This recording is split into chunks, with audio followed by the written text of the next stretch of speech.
The number one social problem in America by far is the epidemic not of COVID, but of fatherlessness. 70% of black kids today enter the world without a father in the home, married to the mother, up from 25% back in 1965. Now 25% of white kids enter the world today without a father in the home, married to the mother. And the stats are clear. Even Barack Obama once cited them. If you're raised without a dad, you're 5 times more likely to be poor and commit crime, 9 times more likely to drop out of school, and 20 times more likely to end up in jail. What's happened? In the mid-60s, with I think the best of intentions, a Democrat named Lyndon Johnson launched what he called the War on Poverty. And since then, we have incentivized women to marry the government and incentivized men to abandon their financial and moral responsibility. You know, when I say this to people, the pushback I get is, well, there are lots of things that are going on, systemic racism, poverty. Here's the problem.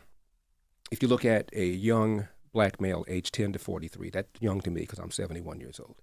A young black man in that demo is 13 times more likely to be murdered than a young white man, same demo.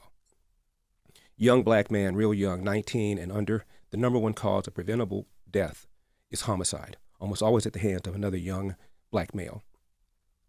Same demo for whites, the number one cause of preventable death is unintentional deaths. That includes drug overdoses, automobile accidents, drownings.